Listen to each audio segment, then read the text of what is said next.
Welcome to Environmental Demolition Insight.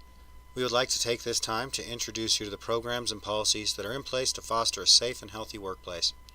This short 40-minute presentation will also inform you of your role and responsibilities as a member of the EDI team. Environmental Demolition Insight, EDI, should use every safeguard and precaution available to protect our employees from on-the-job injuries. The EDI Health and Safety Program is the foundation for the accident prevention and loss control programs and shall be referred to continually by all management employees. An accident is any unplanned or unforeseen event that interrupts the work schedule and may include property damage or injury. The following outlines the EDI policy concerning our commitment to safety. The EDI Safety Program encompasses three vital areas: all EDI staff and personnel, our customers and other contractors, and any person of the public who may be affected by our work.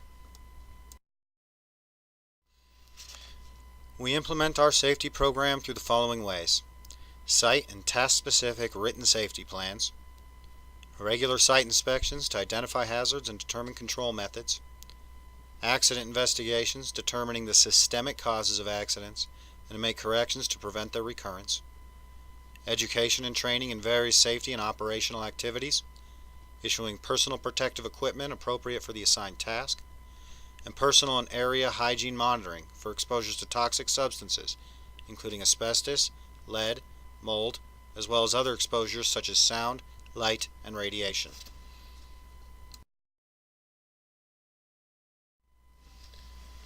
Before starting any new project, EDI management will conduct a safety analysis to identify hazards and eliminate or mitigate hazards and risk. In addition, you will participate in Plan of Day meetings, POD, and Job Hazard Assessments, JHA, to review the activities of the day, discuss the various hazards present, and ensure controls are in place to protect you and your fellow teammates from injury or incident.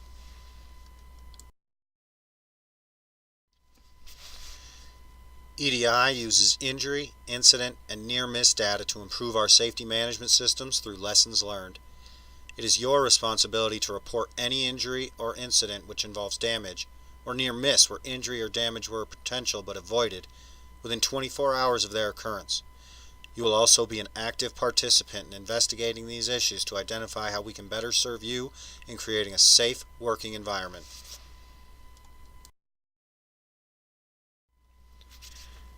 Reporting means notifying your direct supervisor of the incident and participating in corrective actions and stop work activities. Your supervisor has the knowledge and responsibility to make immediate corrections to prevent recurrence until an investigation takes place. These reports are a critical piece in improving our safety program, and we want your input to improve our safety programs and policies. EDI has a non-retaliation policy in place to ensure any employee reporting an incident or unsafe working condition is protected from disciplinary action for their report. Good housekeeping can and will prevent many minor injuries on a job site. As part of our regular site inspections, your work area will be evaluated on how well organized and clean it is maintained. As an EDI team member, you must do your part to maintain this level of cleanliness by removing any slip, trip, or fall hazards from walkways, keeping materials and equipment in good working condition, and arranging your work to minimize these hazards. Prior to your initial assignment, you will be issued non-prescription safety glasses, hard hat, high visibility vest, a respirator, and steel-toed rubber boots to be used inside of containment. You will also be required to obtain steel-toed safety shoes to wear during working hours.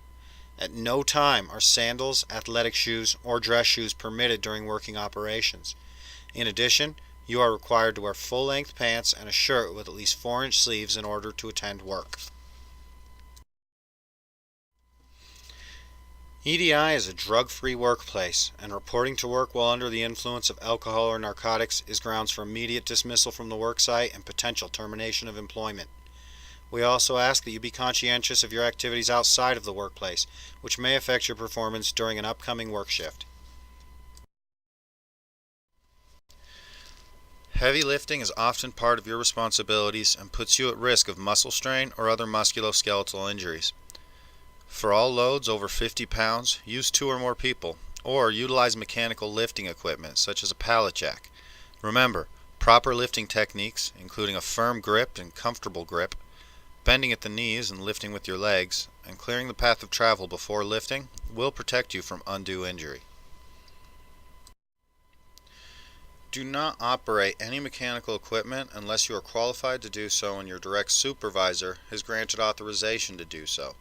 When operating mechanical equipment, follow all manufacturer recommendations and applicable regulations and laws to prevent injury and incident. The guards on your tools and equipment are in place to protect you from impact, cuts, and even amputations. Do not remove or render inoperative any guards or any other safety mechanisms on a piece of equipment except when cleaning or conducting maintenance. At these times, the equipment must be shut off and power disconnected. EDI uses pre-made scaffold and contracted scaffold systems. The use of self-made or makeshift scaffold is strictly prohibited. When working on scaffold that is 10 feet high or greater, scaffold must be equipped with guardrails or personal fall rest systems shall be used. Guardrails are for fall protection only and should not be used for leaning or climbing to extend your reach. All materials must be lowered from scaffold platforms and never thrown to a lower level. Upon daily inspection, scaffold equipped with rolling casters must confirm that these casters have locking mechanisms in place. This lock must be used when workers are on the scaffold. You will be provided with rated ladders approved for your assigned task. If such a ladder is unavailable, talk with your supervisor to get the proper equipment. Never use a self-made ladder, box, chair, or other object not intended for access use.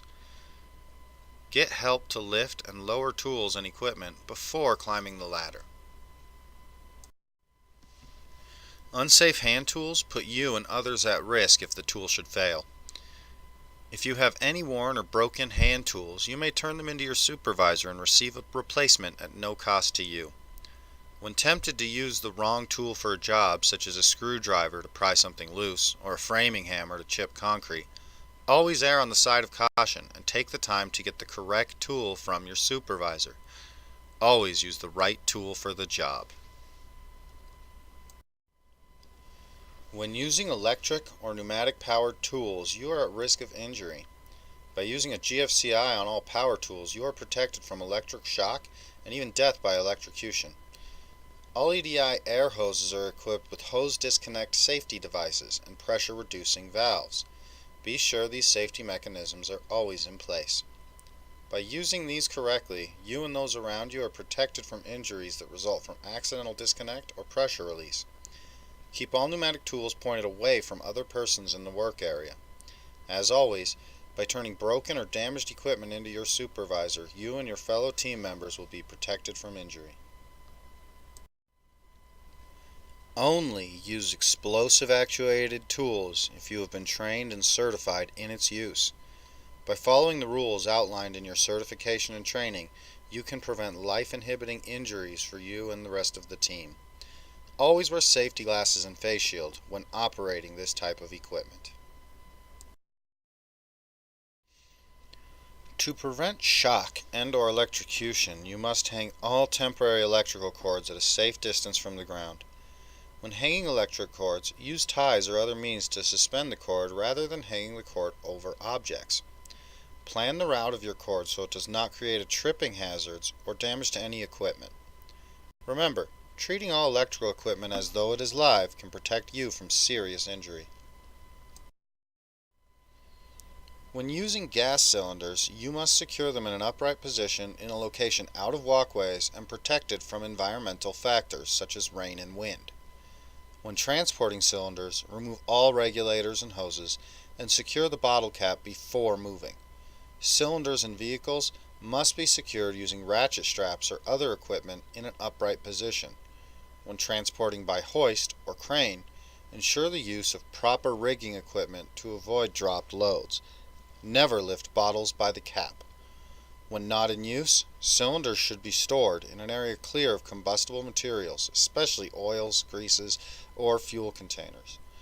Always store gases that are non-compatible, such as oxygen and acetylene, 20 feet from each other or with a proper fire barrier in place. Even the smallest fire can spread and can cause severe damage or injuries. No open fires are permitted on EDI work sites. The fire extinguisher should be within 50 feet of every active work area, and you should be trained in their use. If you do not know the proper use of fire extinguishers, talk with your supervisor to get the appropriate training. When fueling a vehicle or gas-powered equipment, you should make sure the engine is turned off and take the key out of the ignition. Only use the fuel cans provided by the EDI warehouse to ensure safe fueling. It is important to remember that fuel gives off vapor, and smoking around an open can has the potential to ignite the fumes and cause an explosion. If you are a smoker, always stay at least 25 feet away from any fuel source while smoking. If storing large amounts of fuel, spill barriers must be in place to prevent leaked fuel from migrating into unsafe areas. EDI's written hazard communication plan is in place to protect you from the chemicals in use on the job site. This program is available for your review on every job site.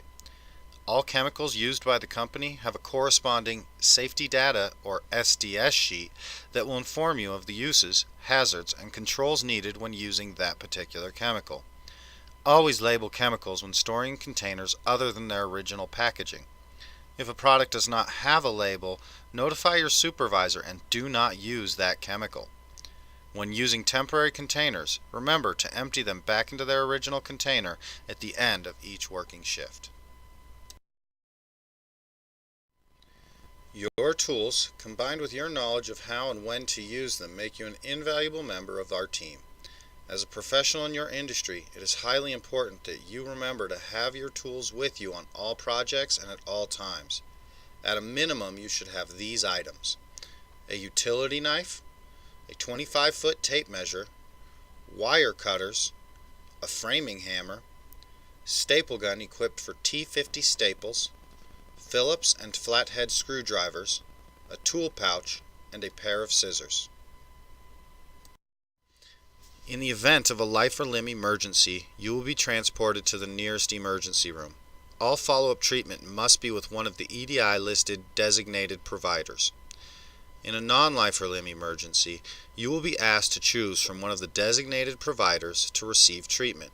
It is important to remember that treatment for work-related injuries is only covered by the company when administered at one of the designated providers. Never seek care for a work-related injury through your personal provider. EDI will not pay medical expenses for care outside of our designated providers except where required by law. Next, we will review the core elements of the EDI Respiratory Protection Program. All EDI employees will have received respiratory protection training and annual refresher training in your accredited AHERA training and refresher courses. Some general terms you should familiarize yourself with concerning respiratory protection are HEPA, High Efficiency Particulate Air Filters, IDLH, Immediate Danger to Life or Health, Negative Pressure Respirator, Oxygen Deficient Atmospheres, Positive Pressure Respirator, Powered Air Purifying Respirators, Self-contained breathing apparatus, and a supplied air respirator. Respirators are required anytime there is a presence or suspected presence of airborne contaminants such as asbestos, lead, welding fumes, or gases. A poorly maintained or improperly fitting respirator puts you in harm's way by exposing yourself to these materials. This is also why it is critical that you arrive cleanly shaven each shift and conduct a positive and negative pressure check when donning your respirator. Anytime oxygen is below or above the listed threshold, supplied air must be used or makeup air must be introduced into the work area. Air purifying respirators will not protect you from oxygen deficient or oxygen enriched atmospheres. Failure to use the correct filters with the corresponding mask can put you at risk of exposure. Your supervisor will determine the best choice of cartridge. It is your responsibility to use them properly and change them as necessary. If worn properly and in the right atmosphere, respirators can save your life. Proper inspection of your respirator should be done each time you don, put on, or doff, take off, your respirator. You must inspect all valves and seals to make sure they are clean and sealed properly. The integrity and cleanliness of the mask itself, including worn rubber or snaps. Integrity and cleanliness of straps, including that all elastic has not fully stretched or needs to be replaced. Integrity and condition of the mask itself. Do all the pieces fit together and still work as originally intended? And that cartridges are tightly attached to their respirator. This is best confirmed through a negative and positive fit test. EDI will provide you with sterile wipes to clean your respirator before and after each use. Do so to prevent illness from foreign materials inside your mask. Store your respirator in the provided airtight bag or something that provides equal or greater protection. Proper storage does not guarantee safety. It is important for your health and well-being to inspect the entire respirator before each use. Thank you again for being part of our team at Environmental Demolition Insight, and thank you for your time viewing this safety orientation. We hope you enjoy your employment with our company. Please return to the administrator for additional instructions to proceed to work. If you have any additional questions or concerns, please contact the EDI Safety Director, John Tanner, for assistance. Thank you, and have a great, safe day.